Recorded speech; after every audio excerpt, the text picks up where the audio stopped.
Everyone, जैसा कि मैंने कहा था हम लोग अपने प्रैक्टिस को लेकर के आगे बढ़ेंगे। तो अभी मैं 4-5 क्वेश्चन डील करवाऊंगा आपके पास ग्रामर के, जो एसएससी के एग्जाम में 2005 में पूछे गए हैं। ठीक है, एक एक करके उन क्वेश्चन को आपके स्क्रीन पे दिया जाएगा। आप उन क्वेश्चंस को देखेंगे और खुद से सॉल्व करने की कोशिश करेंगे। मैं तो यहाँ डील करूंगा। ठीक, तो सबसे पहला क्वेश्चन आपके स्क्रीन पे ये रहा। आप इसको ट्राई करें, अपनी वीडियो को पॉज कर लें थोड़ी देर के लिए। देखिए, अब पहले क्वेश्चन का आंसर क्या है, ध्यान दीजिए। क्वेश्चन के आंसर के पीछे जाने से बेहतर होगा कि आप एक लॉजिक सीखें। लॉजिक क्या है?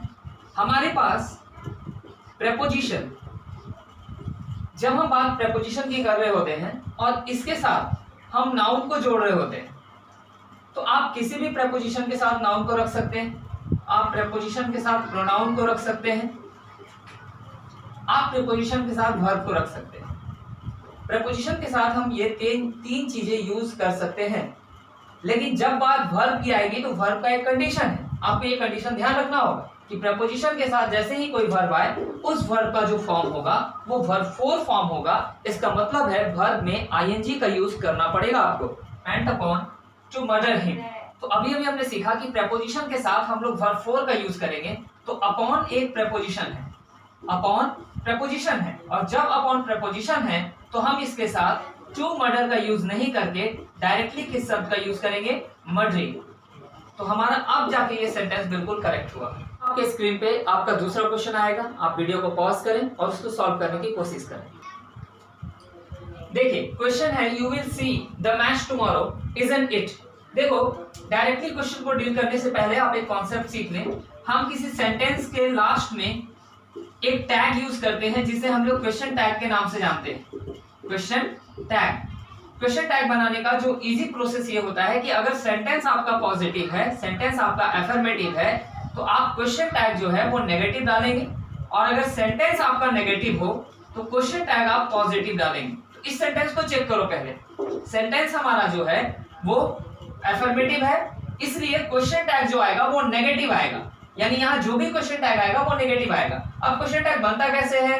तो क्वेश्चन टैग बनाने के लिए हमें ऑक्सिलरी वर्ब का यूज करना पड़ता है। तो ये ऑक्सिलरी वर्ब आता कहां से है? जो सेंटेंस हमें दिया जाता है उस सेंटेंस से ये ऑक्सिलरी वर्ब आता है। तो आपके सेंटेंस का ऑक्सिलरी क्या है? विल। आपके सेंटेंस का ऑक्सिलरी विल है ना, तो यहाँ इजंट इट कैसे लिख सकते हैं? हमें यहाँ पे विल और नॉट का शॉर्ट फॉर्म ऑन्ट का यूज करना होगा और सेंटेंस बनेगा ऑन इट। चलिए अब आगे बढ़ते हैं क्वेश्चन नंबर 3 की तरफ। आइए देखते हैं इस क्वेश्चन का आंसर क्या होगा। इसके लिए हमारा कॉन्सेप्ट है, कुछ वर्ब हैं जैसे सी, हियर, मेक, लेट। बाबू कम से कम 2 याद रखो, मेक और लेट।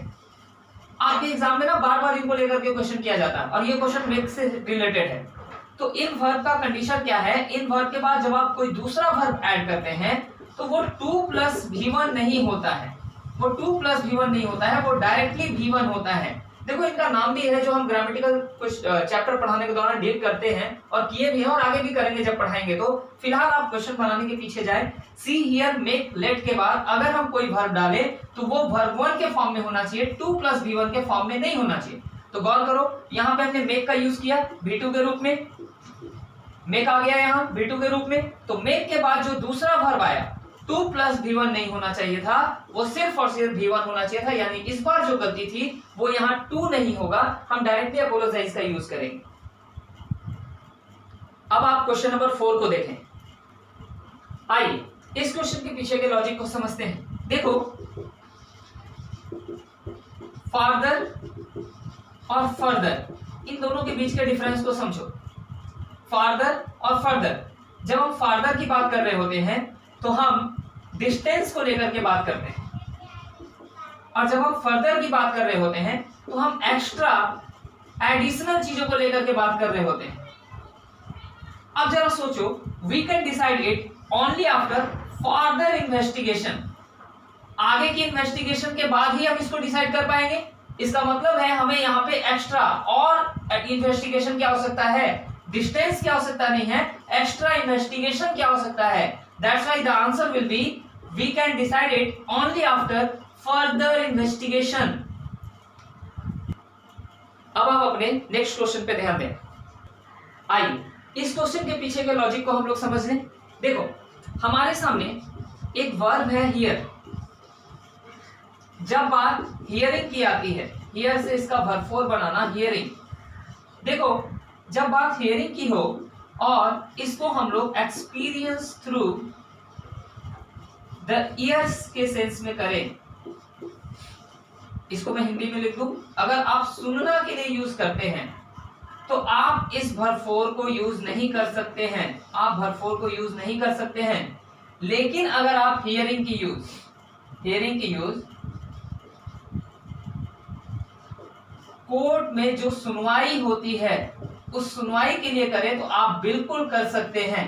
यानी हियरिंग का यूज सुनना के सेंस में नहीं कर सकते हैं, सुनवाई के सेंस में कर सकते हैं। जैसे द जज is hearing my case today, ये सेंटेंस बिल्कुल सही है, हियरिंग का यूज होगा यहाँ पे, क्योंकि यहाँ मैंने हियरिंग का यूज सुनवाई के लिए किया है। लेकिन जब आप इस सेंटेंस में हियरिंग को देखते हैं तो आप एक्सपीरियंस थ्रू द ईयर्स यानी सुनना के सेंस में यूज कर रहे हैं, और जो पॉसिबल नहीं है, इसलिए हम वर्ब फॉर्म को हटाएंगे। ऑब्वियसली वर्ब फॉर्म हटेगा तो अपने ऑक्सिलरी को लेकर के हटेगा, क्योंकि वर्ब फॉर्म के साथ ही इज एम वॉज वेयर आता है।